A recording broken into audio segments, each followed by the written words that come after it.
Halo, assalamualaikum warahmatullahi wabarakatuh anak-anak semuanya. Gimana nih kabarnya? Boleh langsung duduk ya, disesuaikan dengan tempat duduknya masing-masing.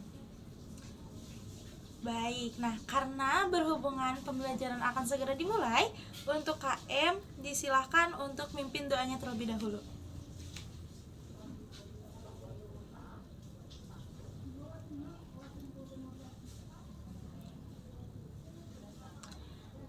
Waalaikumsalam warahmatullahi wabarakatuh. Nah, sekarang Ibu absen terlebih dahulu ya. Agus, Ajis, Aji, Alpi, Alpin, Alvaro, Bunga, Bintang, Caca, Citra, Depa, Paujan, Keila, Lukas, Lukman, Majid, Ma'ruf, Mina, Nandi, Nepal, Noni, Nopal, Paki, Pani. Baik, semuanya hadir ya. Nah, sekarang siapa yang masih ingat kemarin kita belajar mengenai apa? Oke, boleh Caca? Benar sekali, bahwasanya kita kemarin belajar mengenai sumber daya alam batu bara. Nah, pada hari ini kita akan belajar di tema 2, subtema 3 dan pembelajaran yang pertama dengan muatan mata pelajaran IPA. Nah, mata pelajaran ini dibuat untuk memperkenalkan kepada kalian tentang energi alternatif.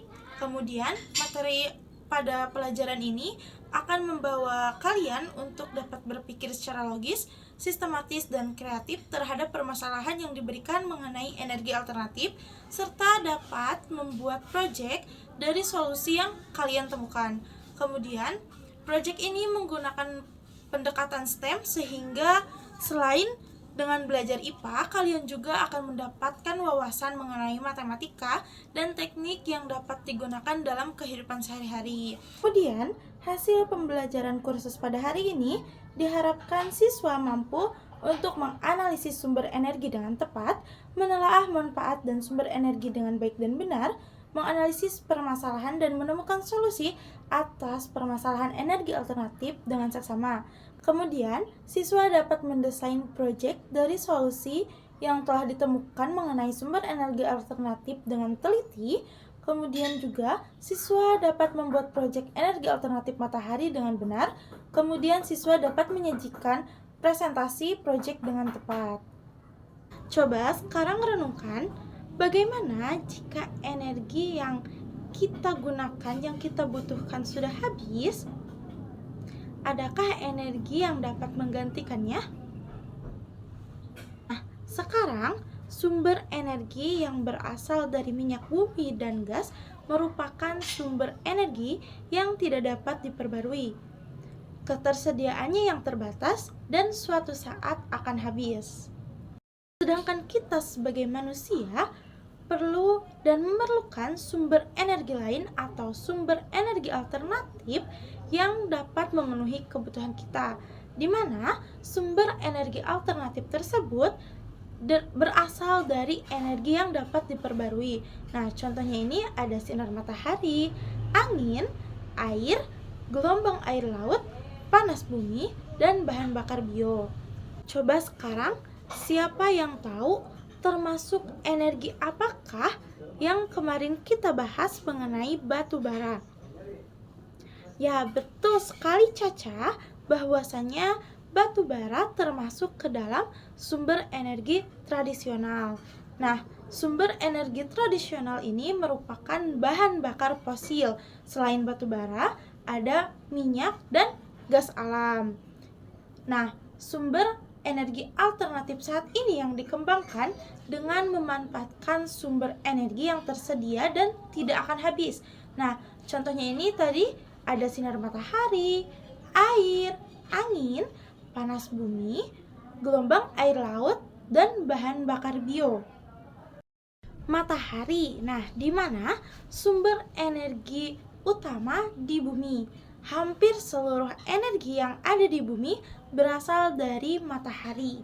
Nah, energi panas yang dihasilkan dari matahari ini dapat dimanfaatkan oleh manusia untuk memanaskan air, memanaskan ruangan, menjemur pakaian, menjemur ikan asin, dan lain sebagainya.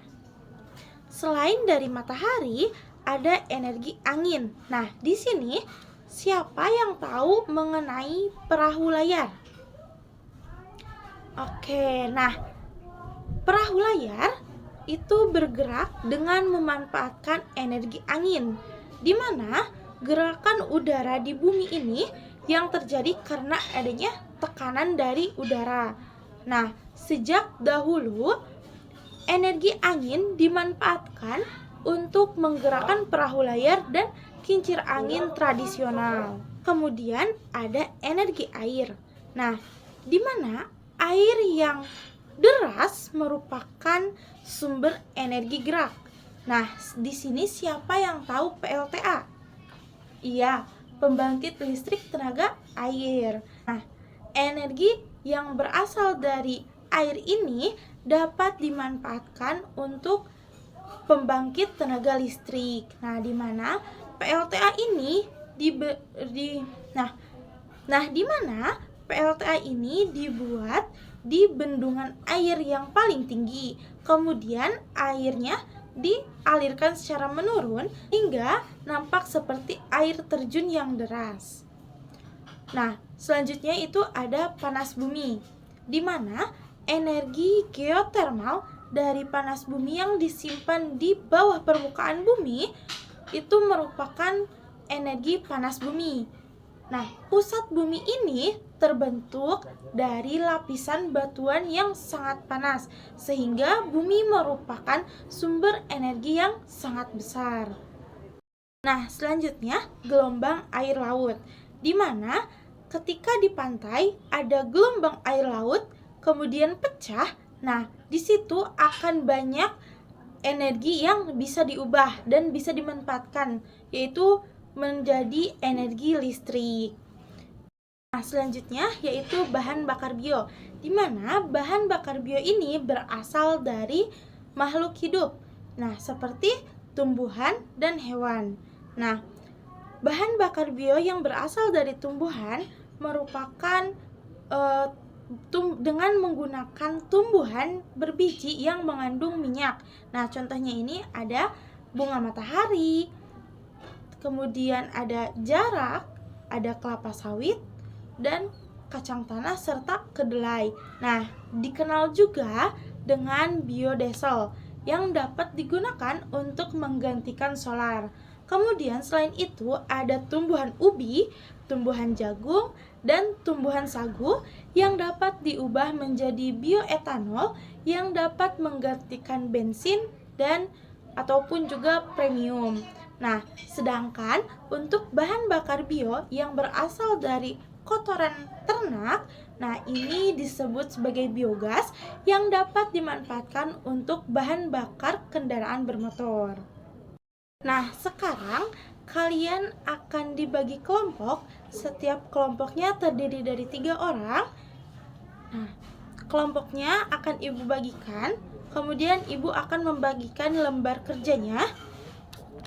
Di dalam lembar kerja terdapat sebuah permasalahan dan terdapat pertanyaan yang harus kalian jawab, yang harus didiskusikan bersama kelompok kalian.